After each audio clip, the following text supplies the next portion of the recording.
순교를 당하신 본회퍼 목사님은 우리를 부르신 것은 그리스도를 위해서 죽으라고 불렀다, 그렇게 말씀을 하시고, 또 이어서 말씀하시기를 우리를 부르시면 제자로 살라고 부르셨다, 그렇게 말씀하셨어요. 제자는 그리스도를 위해서 사는 사람이죠. 오늘 말씀의 제목이 제자의 표지입니다. 이게 표지란 사인, 어떤 사람이 제자냐, 어떻게 살아야 제자냐, 그걸 말씀하고 있죠. 주님은 우리를 제자로 부르신 것입니다. 성경적 주님의 제자의 개념이 뭔가요?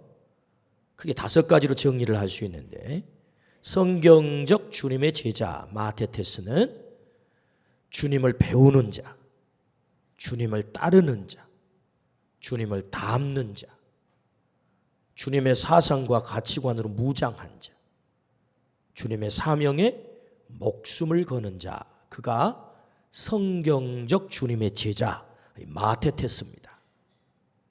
이 가운데 한 가지를 콕 집어서 가장 중요한 주님의 제자의 요건이 무엇입니까? 라고 말하라고 한다면 그것은 주님을 닮는 사람이다. 주님을 닮는 사람이다. 우리가 주님을 닮는다고 했을 때 뭘 닮아야 될까? 이제 이런 질문이 생기지 않겠습니까? 뭘 닮으면 우리가 주님을 잘 닮아서 제자로 살까? 오늘 본문이 그걸 우리에게 잘 말씀하고 있습니다. 오늘 말씀 34절에서 35절 말씀을 보면 새 계명을 너희에게 주노니 서로 사랑하라. 내가 너희를 사랑한 것 같이 너희도 서로 사랑하라. 너희가 서로 사랑하면 이로써 모든 사람이 너희가 내 제자인 줄 알리라. 할렐루야. 너희가 내 제자인 것을 알겠다. 제자로 드러나겠다. 사람들이 너희를 제자로 인정할 거다라는 말씀이죠. 어떻게 하면요? 서로 사랑하며. 제자는 어떤 사람인가요? 사랑의 사람이라는 거죠. 사랑하는 사람, 그가 제자다. 제자의 표지는 곧 사랑이라는 겁니다. 사랑하지 않으면 주님의 제자가 아니라는 것이고, 사랑하면 그가 주님의 제자다, 이제 그런 말씀이 되겠지요. 우리의 삶은 이 두 부분으로 나뉩니다. 예수님 믿기 이전과 예수님 믿은 이후. 우리가 예수를 믿으면 그 즉시 우리는 중생의 구원을 얻습니다. born again, 다시 태어나는 거죠. 거듭남이라고도 하고 중생이라고도 하고, 이 거듭난 사람, 이 중생한 사람에게는 또 구원의 과정이 있는 거죠. 그것이 구원의 완성이 아니고, 우리가 갓난 아기로 태어났다고 해서 인간이지만 인간으로 완성된 건 아니잖아요. 갓난 아기는 무엇이 남아있는 것입니까? 성장의 과정이 남아있는 거죠. 사람 구실하도록. 사람 구실하도록 성장하는 과정을 우리가 그리스도인으로 또 주님의 제자로 살아가도록 성장하는 과정이 있는 거죠. 그 과정을 가리켜서 우리는 성화, sanctification이라고 하죠. 성화라고 합니다. 성화. 우리는 지금 성화의 이 구원의 단계 속에 있는 거죠. 중생의 구원을 통한 칭의, 의롭게 된 자들이 이제 남아있는 삶이 있어요. 저 영화의 단계에 이르기까지, 우리의 구원의 완성, 영화의 구원의 자리에 이르기까지 뭐가 남아있다고요? 성화의 구원이 남아있다고요. 성장해야 된다고요. 이것을 에베소서 4장 13절에서는 그리스도의 장성한 분량에 이르도록 성장하라, 그렇게 말씀을 하죠. 이걸 다른 말로 표현해 보면 제자의 삶을 살라, 그런 말씀이죠. 제자의 삶. 그러므로 제자는 어떻게 사는 사람입니까? 제자의 삶은 무엇입니까? 서로 사랑하는 삶이다. 그렇게 성경은, 오늘 본문은 그렇게 말씀을 하십니다. 그러므로 오늘 말씀을 통해서 오늘 우리 모두가 이 제자의 표지인 사랑의 사람이 되기를 주의 이름으로 축원합니다. 오늘 이 시대에 이 사랑이 얼마나 필요한지, 얼마나 요구되는지. 우리나라가 대단히 어려운 형국에 빠져 있는데 서로가 서로를 탓하면서 자꾸 미워하고 싸웁니다. 갈등합니다. 아마 이런 시간들이 계속되면 우리나라가 더 어려운 지경에 빠지게 될 것입니다. 서로를 향하여서 공격하고, 서로를 향하여서 미워하고, 서로를 용서하지 못하고, 그래서 계속해서 공격의 도가 더 강해지고 있는 것을 우리가 보고 있잖아요, 지금.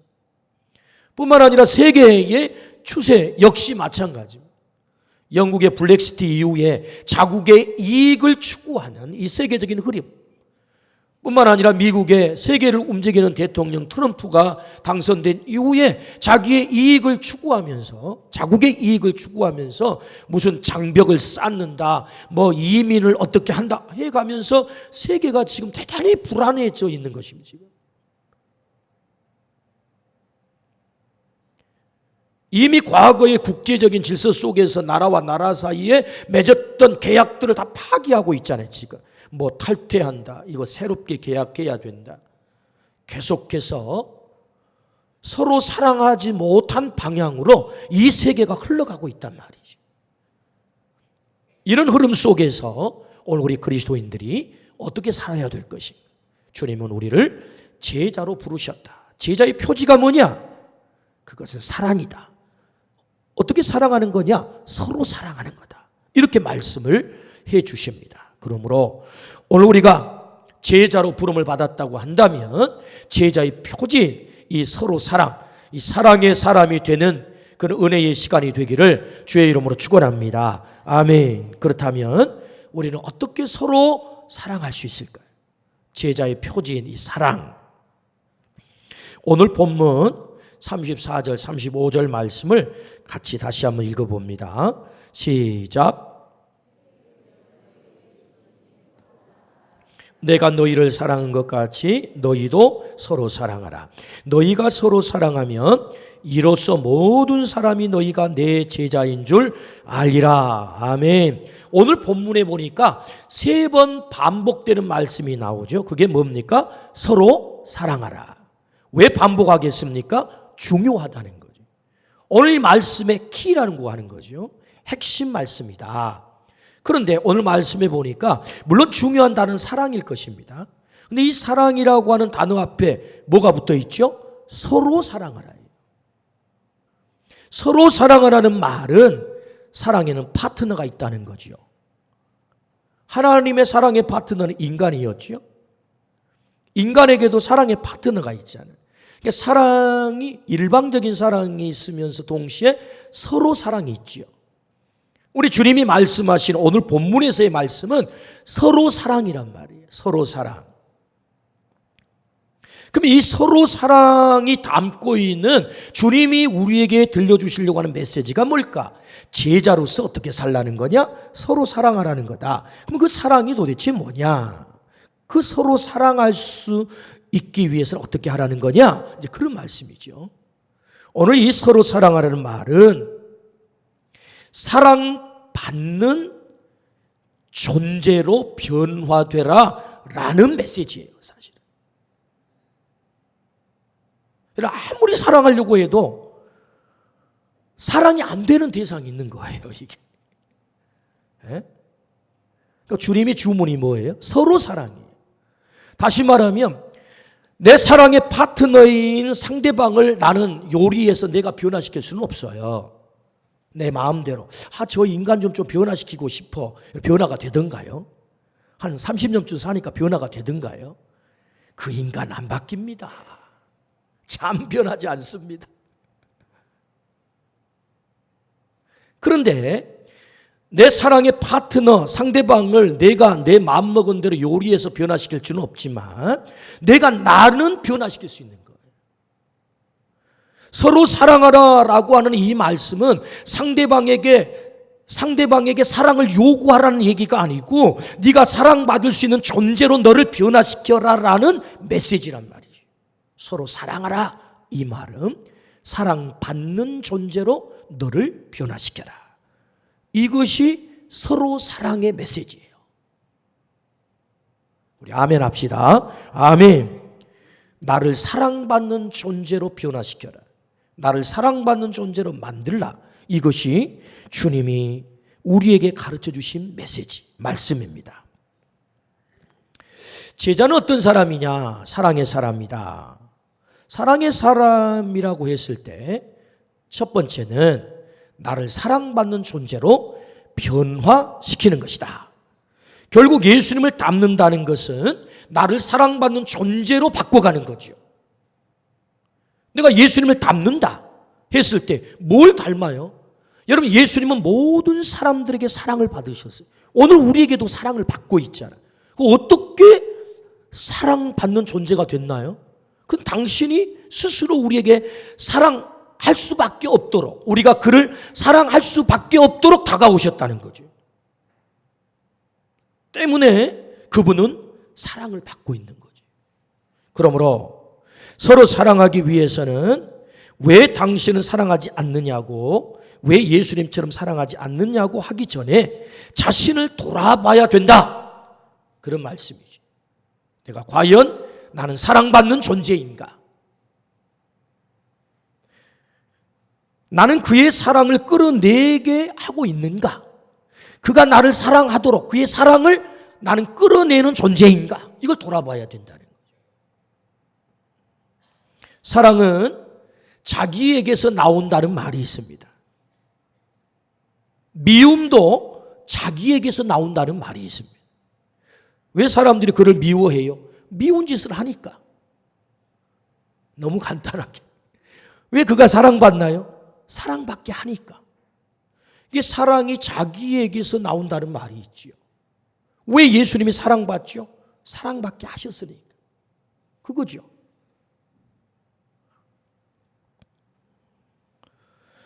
사랑받는 생각을 나는 과연 하고 있는가? 내가 갖고 있는 생각이 과연 사랑받게 하는 생각인가?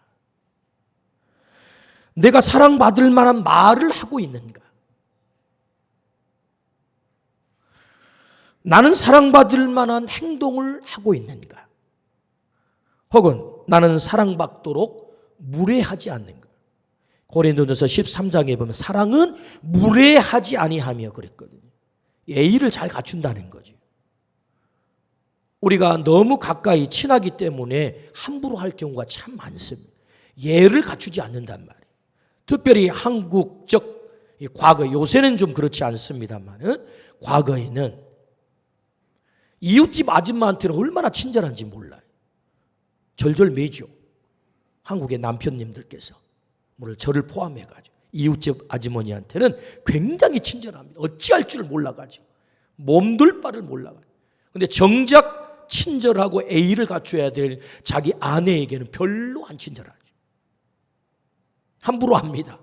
왜 그렇게 하느냐고 그랬더니 잡아놓은 고기에다가 고깃밥 주는 거 봤어요? 잡아놓은 고기에 비유가 이렇게 해서 죄송하긴 합니다만은 그런 말을 해요.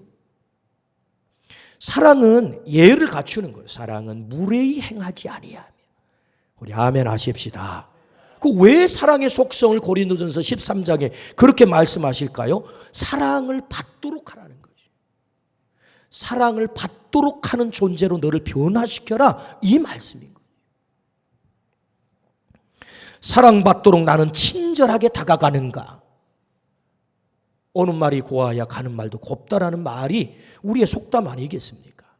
나는 친절하게 다가가지 않으면서 왜 당신은 나를 사랑해 주지 않느냐라고 말한다면 그것이야말로 얼마나 불공평한 얘기고 참 말이 안 되는 얘기겠습니까? 그러니까 나는 얼마나 정말로 친절하게 그에게 다가가는가? 나는 얼마나 사랑받도록 그를 배려하고 있는가? 얼마나 이타적인가? 여러분, 이기적인 사람을 사람들은 좋아하지 않습니다. 상대방을 배려하고 그 이타적일 때 사랑하는 거지요. 그러니까 주님께서 서로 사랑하라, 이 말씀은 상대방을 향하여서 당신은 왜 나를 사랑하지 않아? 라고 질책하기 전에 나는 과연 상대방에게 사랑받을 만한 존재로 나를 변화시켜 가고 있는가를 묻고 있는 말씀이지요. 그러므로 제자는 어떤 사람이냐? 서로 사랑하는 사람이다. 서로 사랑하면 이로써 너희가 모든 사람에게 나의 제자인 것이 알려질 것이다. 드러날 것이다. 그 제자의 표지가 사랑이라고 하는 것인데, 그 서로 사랑하기 위해서는 어떻게 해요? 나를 사랑받는 존재로 만들어 가라는 거죠. 이것이 성화, 주님을 닮는 모습이다 라고 말씀을 하십니다. 그러므로 오늘 우리가 주님의 제자로서 산다고 했을 때 서로 사랑하라, 이 말씀, 너의 존재를 사랑받는 존재로 변화시켜라, 이 말씀에 순종하기를 주의 이름으로 축원합니다. 아멘. 두 번째, 그렇다면 우리가 주님의 결국 사랑을 닮아야 우리가 사랑받는 존재가 될 것 아니겠습니까? 내가 사랑받는 존재로 변화되려면 나의 그 모델이 누구예요? 우리 주님 아니겠습니까? 내가 너희를 사랑한 것 같이, 오늘 본문을 같이 한번 읽어봅니다. 34절입니다. 34절. 시작. 새 계명을 너희에게 주노니 서로 사랑하라. 내가 너희를 사랑한 것 같이 너희도 서로 사랑하라. 먼저 모델을 제시하세요. 내가 너희를 사랑한 것 같이 너희도 서로 사랑하라. 이렇게 말씀을 하세요. 그러니까 우리가 닮아야 될 사랑이 있다는 거죠. 그 사랑이 어떤 사랑? 주님의 사랑이다. 그렇다면 주님은 우리를 어떻게 사랑했을까? 이제 이런 질문이 생기죠. 오늘 이 본문을 들어가 보면 헬라인들은 자신들의 언어 사용에 있어서 사랑이라고 하는 단어를 우리가 잘 알고 있는 것처럼 네 가지로 사용을 하죠. 필레아, 스톨게, 에로스, 그리고 아가페. 에로스는 남녀 간의 사랑, 스톨게는 부모와 자식 간의 사랑, 필레아는 우정의 사랑, 그리고 아가페는 하나님이 우리를 사랑하시는 조건 없는 신적 사랑, 아가페라고 하죠. 근데 놀랍게도 우리 예수님께서 내가 너희를 사랑한 것 같이, 여기 사랑도 아가페예요. 서로 사랑하라. 필레아의 사랑으로 사랑하라. 스톨게의 사랑으로 사랑하라. 에로스의 사랑으로 사랑하라고 말하지 않고 아가페의 사랑으로 사랑하라, 이렇게 말씀했다는 거예요. 오늘 본문이 원어를 들어가 보면 아가파테 이렇게 나와요. 아가페의 사랑으로 사랑하라. 우리는 여기서 질문이 생기거든요.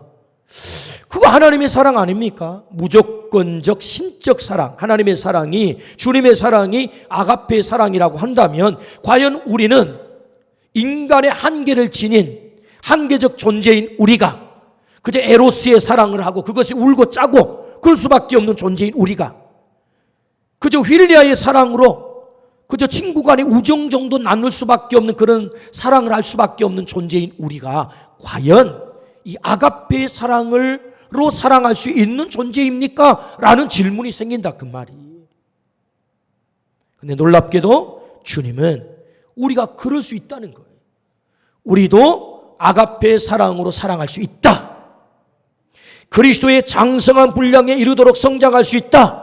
우리에게 무한한 가능성을 주님은 부여하시면서 그 제자들에게 아가페의 사랑으로 사랑하라, 이렇게 말씀을 했다는 거예요. 그러면 주님께서 우리에게 사랑하는 내가 너희를 사랑한 것 같이, 그 사랑은 어떤 사랑일까? 유명한 주석학자 윌리엄 바클레이는 이 사랑을 네 가지로 정리를 했어요. 첫 번째는 사심 없이 자기의 유익을 구하지 않는 사랑이었다.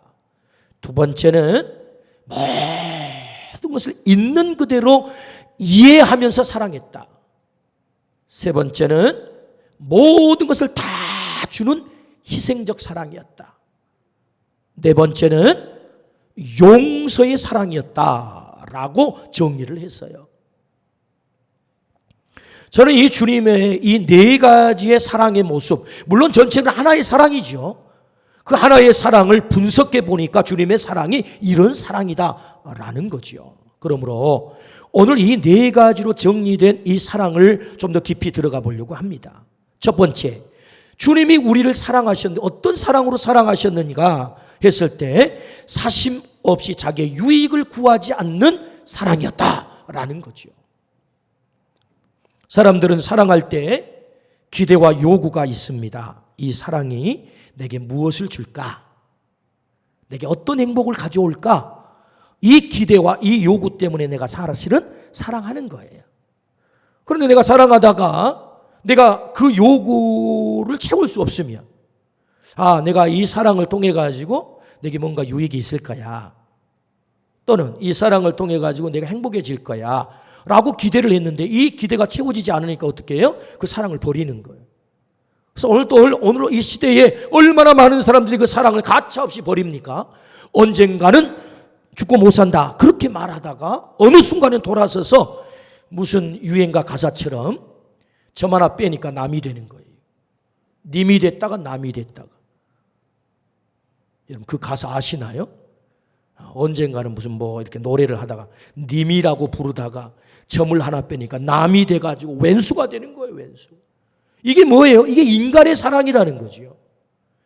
그래서 뭔가 내게 유익을 주고 그리고 내가 그 사랑을 통해서 뭔가 행복을 얻게 되면 그 사랑을 하는 것이 인간의 사랑이지요. 그런데 우리 주님은 당신의 유익을 구하지 않아요. 사심이 없었다는 거죠.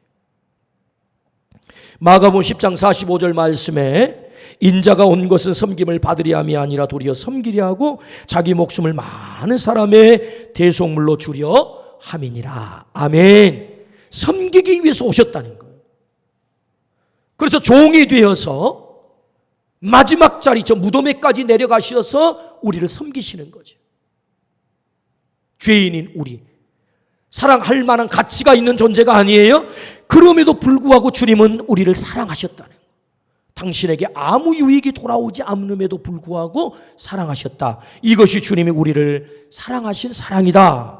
고린도전서 13장 5절 말씀에 사랑은 무례히 행하지 아니하며 자기의 유익을 구하지 아니하며 성내지 아니하며 악한 것을 생각하지 아니하며 자기의 유익을 구하지 않는 사랑, 이것이 내가 너희를 사랑한 것 같이 너희도 서로 사랑하라. 주님이 우리에게 보여주신 사랑이라는 거지요. 그러므로 오늘 우리가 어떻게 사랑할 수 있겠어요? 어떤 사랑을 닮으면 되겠어요? 그것은 우리가 사랑할 때 사랑 그 자체가 목적이라는 거죠. 주님에게서 배워야 될 사랑, 그 사랑은 나의 유익을 구하는 사랑이 아니라 사심 없이 나의 유익을 구하지 않는 사랑, 그 사랑이 주님의 사랑이다. 이것이 아가페의 사랑이다. 이걸 닮으라. 그럴 때 너희가 서로 사랑할 수 있다. 제자로 살 수 있다라고 말씀을 하시죠. 그러므로 오늘 우리에게도 이 사랑이 있기를 주의 이름으로 축원합니다. 섬기는 사랑. 그럼 내게는 손해만 있잖아요. 내게 남는 게 뭐예요? 우리 주님께서 그 사랑을 했을 때 다음을 책임지시는 거예요. 우리 주님께서 당신의 유익을 구하지 않고 우리에게 모든 것을 주었기 때문에 그 존재가 없어진 게 아니잖아요. 빌립보서 2장에 그 유명한 기독론이 뭘 말합니까? 하나님께서 그를 높여 모든 사람을 그 발 아래 무릎을 꿇게 하시고 그 예수 그리스도를 주로 고백하게 했다. 할렐루야. 하나님의 높여주심이 있다는 거지요. 그러므로 오늘 우리가 어떤 사랑을 닮아야 되겠습니까? 내가 어떻게 나를 사랑받는 존재로 변화시킬 수 있겠습니까? 사심 없는 자기 유익을 구하지 않는 그 사랑. 두 번째, 우리 주님께서는 우리를 어떻게 사랑하셨습니까? 모든 것을 있는 그대로 이해하면서 사랑했다. 예수님은 제자들을 아셨습니다. 요한복음 10장 14절부터 15절 보면 우리 주님께서 이렇게 직접 말씀하세요. 같이 한번 읽어보시고 화면 한번 띄워주시겠어요? 요한복음 10장 14절 같이 한번 읽어봅니다. 시작. 나는 선한 목자라. 나는 내 양을 알고 양도 나를 아는 것이 아버지께서 나를 아시고 내가 아버지를 아는 것 같으니 나는 양을 위하여 목숨을 버리노라. 아멘. 아멘. 여러분 이 말씀을 좀 천천히 들여다보면 나는 선한 목자다 이렇게 말씀을 하세요. 이건 물론 비유죠. 그런데 예수님의 그 유명한 에고 에이미 I am 자기 계시죠. 자기 계시. 내가 누구냐? 나는 선한 목자다. 이렇게 계시를 하세요. 그런데 그 선한 목자는 어떤 일을 하느냐? 양을 안다는 거. 알아. 여기 안다라고 하는 단어는 기노스코라고 하는 단어예요. 구약에서는 야다라고 하는 단어를 쓰지요. 이 기노스코라고 하는 단어는 그냥 껍데기 알미 아니에요. 김원웅, 이름이 김원웅, 나이가 몇 살, 방림교회 담임 목사, 그 아들은 예성이, 뭐 이런 것만을 아는 게 아니고, 이건 정보죠, 정보. 저에 대한 정보. 물론 이 정보도 중요합니다. 중요하지 않는 게 아니지요. 그런데 여기 안다라고 하는 기노스코 단어는 이런 껍데기만 알 뿐만 아니라 그것을 포함한 그 깊숙이 도대체 김원웅이의 마음속에는 뭐가 들어있는지, 뭘 숨기고 싶어 하는지, 스스로는 뭘 단점으로 여기고 뭘 아킬레스건이라고 생각해서 이건 절대로 드러나면 안 돼라고 숨기고 싶은지 그것까지 다 안다는 거예요.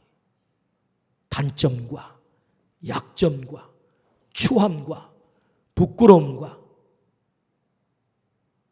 그 있는 것을 그대로 아신다는 거예요. 그 아시고도 사랑한다는 거예요. 단점이 있음에도 불구하고 사랑하고, 부끄러움이 있어도 사랑하고, 상처가 있어도 사랑하고, 사랑할 만하지 못한 실망스러운 부분이 있어도 사랑하고, 주님은 아신다는 거예요. 내 양을 안다. 그래서 어떻게 하시겠다고요? 아는 것으로 끝나는 게 아니잖아요. 선한 목자 되신 그 주님께서는 양을 위해 목숨을 버린다. 버려. 그 양을 위해서 목숨을 버리는 그 아가페의 사랑. 양을 아니까 목숨을 버리는 거죠. 왜요? 그 양이 더럽거든. 그 양이 죄로 더러워졌거든. 주님이 십자가에서 목숨을 던지지 않으면 그 죄를 해결할 수 없거든. 그 단점과 그 결점과 그 추함과 그 부끄러움과 그 상처들이 해결되지 않거든요. 그러니 주님은 그 양을 사랑하는 마지막 방법이 뭐예요? 목숨을 던지는 거죠. 그래서 오늘 요한복음 10장 14절에서 15절 설교를 들으실 때 좀 감안하고 들어주십시오. 목소리도 시원찮고 기침도 자꾸 나오고 그럽니다. 오늘 최상의 컨디션을 유지해서 말씀을 전하려고 열심히 몸을 만들었는데 감기가 좀 목감기가 찾아와가지고 열심히 약도 먹고 몸조리도 했는데 아주 회복이 좀 덜 됐습니다. 자, 오늘 말씀 보면 나는 선한 목자라. 나는 내 양을 알고 이 말을 안다. 기노스코를 이해한다. 나를 다 이해한다. 어떻게? 있는 그대로. 우리의 모습 그대로. 아름다운 모습만 보아주는 게 아니고, 잘난 부분만 보아주는 거 아니고, 자랑할 만한 부분만 보아주는 거 아니고, 우리의 부끄러운 것까지 아셔서 나를 사랑하시는 사랑. 이것이 주님이 우리를 사랑하시는 모습이다. 서로 사랑하라. 이로써 너희가 내 제자인 줄 알리라. 그 사랑은 주님을 담는 거죠. 주님이 우리를 사랑하신 그 사랑을 담는 거죠. 그 사랑이 어떤 사랑인가요? 이해하는 사랑이죠. 있는 그대로 이해하는 사랑. 오늘 이 사랑이 우리에게 있기를 주의 이름으로 축원합니다. 이해라고 하는 단어를 영어로 understand라고 하지요. 언더 아래에 스탠드 서는 거죠. 사람을 진정으로 이해하려면, 그를 진정으로 이해하려면 우리가 겸손해지지 않으면 이해할 수 없는 거죠. 내가 그 사람의 머리 꼭대기 위에 서 있고서야 그를 이해할 수 없는 거죠. 때문에 주님은 제자들 앞에 무릎을 꿇는 것 아니겠습니까? 무릎을 꿇고 그들의 발을 잡고서야 진정으로 주님이 그 제자들 이해하는 거죠. 겸손한 사랑. 사랑의 또 다른 말은 사실은 겸손입니다. 겸손하지 않고는 그를 이해할 수 없고, 이해할 수 없으면 그를 사랑할 수 없는 거죠. 그러므로 주님의 사랑은 어떤 사랑인가요? 이해하는, 있는 그대로 이해하는 사랑. 이 사랑이 우리에게 있기를 주의 이름으로 축원합니다. 아멘. 어떤 사람이 저에게 이런 산수 문제를 냈어요. 5 빼기 3은 몇입니까? 몇이죠? 그야 2죠. 그 산수 못하는 사람이 어디 있겠어요? 근데 이 뜻이 뭔 줄 아세요? 라고 묻더라고. 그래서 잘 모르겠는데 대답을 했더니 가르쳐 주세요. 5회에서 3번을 생각하면 이해가 된다는 거예요. 그게 5 빼기 2라는 거예요. 아니, 5 빼기 3은 2라는 거예요. 왜 그 사람이 큰 소리 치는지, 뭐 때문에 화를 내는지, 왜 그렇게 말했는지, 왜 그렇게 행동했는지 3번만 깊이 생각을 하면 이해할 수 있다는 거예요. 우리는 잘 이해하려고 하지 않죠. 또 산수 문제를 하나를 더 내더라고요. 이 보태기 2는 몇입니까? 그래. 그야 4지. 그 뜻은 뭔 줄 아세요? 이해에 이해를 보태면 사랑이 생기지요. 그러더라고요. 뭐라고요? 이해에 이해를 보태면 사랑이 생긴다고. 예수님이 우리를 어떻게 사랑하셨어요? 있는 그대로 이해하고 사랑한 거죠. 3번째, 내가 이같이 너희를 사랑한 것처럼 너희도 서로 사랑하라 했을 때 그 주님의 사랑은 어떤 사랑입니까? 3번째는 희생적으로 우리를 위해서 사랑한 거죠. 희생적 사랑. 요한일서 4장 9절부터 11절 말씀을 우리 화면에서 같이 한번 보시겠습니까? 요한일서 4장 9절부터 11절 시작. 하나님의 사랑이 우리에게 이렇게 나타난 바 되었으니 하나님이 자기의 독생자를 세상에 보내심은 그로 말미암아 우리를 살리려 하심이라. 사랑은 여기 있으니 우리가 하나님을 사랑한 것 아니요 하나님이 우리를 사랑하사 우리 죄를 속하기 위하여 화목제물로 그 아들을 보내셨습니다. 사랑하는 자들아 하나님이 이같이 우리를 사랑하셨은즉 우리도 서로 사랑하는 것이 마땅하도다. 아멘.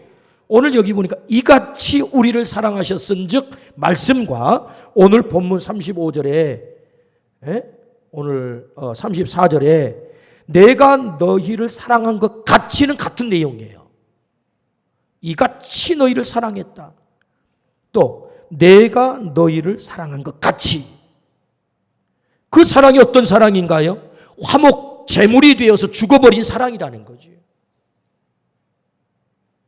화목 제물이 되어서 죽어버린 그 사랑, 그 아들을 희생시키고 아들이신 예수 그리스도가 나를 위하여 희생하신 그 사랑, 그 사랑으로 나를 사랑한 사랑, 이 사랑을 너희가 배울 수 있다면 너희가 서로 사랑할 수 있어 라고 말씀하는 거지요. 하나님은 그 아들을 희생시키셨습니다. 주님은 오셔서 십자가에서 나를 위해 죽어주셨습니다. 이 놀라운 희생을 통해서 나를 사랑한 거죠. 그런데 우리 주님이 나를 사랑할 때 나의 상태는 어떤 상태였느냐? 과연 주님의 그 목숨을 바꿀 만큼 내가 사랑받을 만한 존재였는가? 그렇지 않다라는 거죠. 로마서 5장 8절 말씀에 우리가 아직 죄인 되었을 때에, 우리가 아직 죄인 되었을 때, 이 말은 사랑받을 만한 가치가 없을 때 주님이 나를 위해서 죽으심으로 사람의 확증을 하셨다. 사랑할 만해야 사랑하지. 우리는 이렇게 말합니다. 그런 인간을 어떻게 사랑하란 말입니까? 라고 말합니다. 그런데 주님은 그렇게 말하지 않고 우리가 아직 죄인 되었을 때, 우리가 사랑받을 만한 존재가 아닐 때 우리를 사랑하셨다. 이것이 진정한 주님의 사랑임을 우리에게 말씀하죠. 그래서 우리가 하나님의 자녀가 될 수 있었고, 그래서 우리가 구원받을 수 있지 않았겠습니까? 이 희생의 사랑, 주님의 사랑이다. 이 사랑을 배워라 라고 말씀을 하십니다. 오늘 주님의 이 희생적인 사랑이 우리에게도 있기를 주의 이름으로 축원합니다. 그 사람이 나를 조금 실망시켜도, 사랑할 만한 가치가 없는 인간처럼 보여도 주님이 말씀하십니다. 내가 이같이 너희를 사랑한 것처럼 너희도 그렇게 사랑하면 참 좋겠어. 4번째 말씀합니다. 주님은 어떻게 사랑하셨습니까? 용서함으로 사랑하셨다라고 말씀합니다. 예수님의 사랑의 위대함은 용서에 있습니다. 마태복음 18장 21절에서 22절 말씀. 그때 베드로가 나와 이르되 주여 형제가 내게 죄를 범하면 몇 번이나 용서하여 주리이까? 7번까지 하오리이까? 예수께서 이르시되 내게 이르노니 7번뿐 아니라 7번을 70번까지라도 할지니라. 할렐루야. 몇 번을 용서하라고요? 7번을 몇 번? 70번. 이게 사랑이라는 거예요. 주님은 말씀만 제자들에게 그렇게 가르치지 않았습니다. 삶으로 그대로 실천을 하셨죠. 여러분, 오늘 본문 우리가 읽진 않았습니다만은 요한복음 13장을 한번 들어가서 우리 주님께서 어떻게 용서의 삶을 살았는지, 어떻게 70번씩 7번을 70번씩 용서하는 삶을 실천하셨는지를 우리가 좀 보려고 합니다. 요한복음 13장 1절부터 5절까지인데 한 절씩 읽으면서 제가 말씀을 드리겠습니다. 유월절 전에 예수께서 자기가 세상을 떠나 아버지께로 돌아가실 때가 이른 줄 아시고 세상에 있는 자기 사람들을 사랑하시되, 어떻게 사랑했다고요? 좀 읽어주세요. 어떻게 사랑했다고요? 끝까지 사랑했다. 이게 강조되고 있거든요. 끝까지. 그러면 이 끝까지 사랑이 어떤 사랑인가? 2절 한번 읽어봅니다. 2절입니다. 자, 같이 읽습니다. 시작.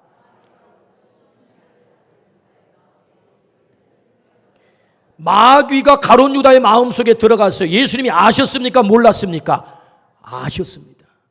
그럼에도 불구하고 가룟 유다를 사랑했다는 거예요. 여러분, 23장 이 말씀 이후에 나타나는 예수님의 행동이 뭐죠? 발을 씻던 세종례 사건이에요. 그 유명한 발을 씻는, 제자들의 발을 씻는 사건이에요. 그러니까 예수님은 가룟 유다의 마음속에 지금 어떤 마음이 들어있는지를 잘 아세요. 아, 이놈이 조금 있다가 나를 배신하겠구나, 나를 팔겠구나, 잘 아세요. 그런데도 성경은 끝까지 사랑했다고 해요. 그래서 그 가룟 유다 앞에서도 무릎을 꿇어요. 가룟 유다의 발을 잡고 발을 씻는 것입니다. 이것이 주님이 끝까지 사랑하는 사랑이에요. 사랑의 또 다른 말은 용서이고, 사랑의 또 다른 말은 기회입니다. 가룟 유다에게 기회를 주는 거죠. 용서하고, 이미 가룟 유다의 마음을 다 헤아리면서도 그 앞에 무릎을 꿇고, 유다야, 나는 지금이라도 네가 돌아오면 좋겠어. 끝까지 용서하시고. 왜 예수님이 이렇게 말씀할 수 있지 않겠습니까? 가룟 유다, 네 마음속에 이미 배신의 마음이 들어있구나. 이놈, 어떻게 그런 생각을 감히 할 수 있단 말이야. 나는 이미 네 마음을 다 뚫고 있거든. 이렇게 말할 수 있잖아요. 근데 그렇게 말하지 않고 묵묵히 주님의 가슴 속에 눈물이 흐르면서도 가룟 유다의 발을 씻고. 저는요, 이 대목을 깊이 묵상을 해보면서 가룟 유다는 몇 번째로 발을 씻었을까? 그런 묵상을 해본 적이 있어요. 12명 제자들을 발을 씻잖아요, 예수님. 몇 번째로 씻었을까? 제가 묵상할 때 하나님이 저에게 주신 감동은요, 물론 믿거나 말거나예요. 저에게 주신 감동이니까 첫 번째였던 것 같아요. 가룟 유다. 첫 번째 유다의 발을 잡고 끝까지 사랑하는 거예요. 끝까지. 용서의 사랑이고 끝까지 하는 사랑. 주님의 사랑이 어떤 사랑입니까? 그럼에도 불구하고 용서하는 사랑이죠. 왜 주님은 그 용서의 사랑을 우리에게 강조하고 있을까요? 내가 용서하지 않으면 최소한 두 사람을 나는 살인하고 사는 거예요. 살해하고 사는 거예요. 누가복음 요한일서 말씀을 보겠습니다. 요한일서 3장 14절부터 16절입니다. 그 화면 한번 찾아서 띄워주시오. 여러분 이 말씀을 같이 보겠습니다. 요한일서 3장 14절에서 16절 시작. 우리는 형제를 사랑함으로 사망에서 옮겨 생명으로 들어간 줄 알거니와 사랑하지 아니하는 자는 사망에 머물러 있느니라. 그 형제를 미워하는 자마다 살인하는 자니 살인하는 자마다 영생이 그 속에 거하지 아니하는 것을 너희가 아는 바라. 그가 우리를 위하여 목숨을 버리셨으니 우리가 이로써 사랑을 알고 우리도 형제를 위하여 목숨을 버리는 것이 마땅하니라. 아멘. 여기 봤더니 내가 미워하고 그를 사랑하지 않으면 첫 번째 누구를 살인하고 사느냐? 나를 살인하는 거예요. 그러니까 여기 보니까 우리는 형제를 사랑함으로 사망에서 옮겨 생명으로 들어간 줄 알거늘 사랑하지 아니하는 자는 어디에 머물러 있어요? 사망에 머물러 있는 거예요. 내가 그를 용서하지 않고 그를 여전히 미워하고 사랑하지 않게 되면 나를 죽여버려서 내가 나를 어디에? 사망에 놓여 있게 했다는 말이죠. 두 번째, 누구를 죽여요? 그 형제를 미워하는 자마다 살인하는 자니. 그 미워하는 대상을 지금 죽이고 있는 거죠. 때문에 주님은 우리에게 용서의 사랑을 말씀하죠. 끝까지 사랑하시는 사랑. 이것이 주님의 사랑이다. 이 사랑을 배울 때 우리가 사랑받는 자가 된다라는 거죠. 사랑의 존재, 사랑받는 존재로 변화된다라는 거죠. 주님 말씀하세요. 자기의 유익을 구하지 않는 사심 없는 사랑 뿐만 아니라 있는 그대로 이해하는 사랑, 그리고 희생하는 사랑.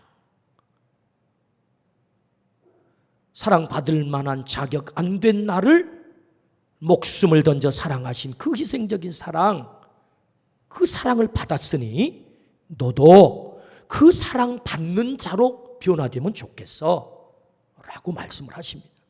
그러므로 오늘 말씀하세요. 제자의 표지는 서로 사랑하며 사는 것이다. 어떻게 우리가 서로 사랑할 수 있겠습니까? 서로 사랑하라고 주님은 강조하십니다. 사랑받는 존재로 너를 변화시켜라. 오늘 우리가 주님을 닮을 수 있다면, 그 사랑의 삶을 닮을 수 있다면, 오늘 우리도 우리 주님께서 기대하시는 서로 사랑하는 존재가 되어 그러므로 너희가 제자로 사람들에게 드러날 거야 라는 말씀처럼 주님의 제자로 살게 될 줄로 믿습니다. 오늘 우리 모두가 사랑의 사람이 되어서 제자로 살기를 주의 이름으로 축원합니다. 아멘. 기도하십시다. 하나님 아버지 감사합니다.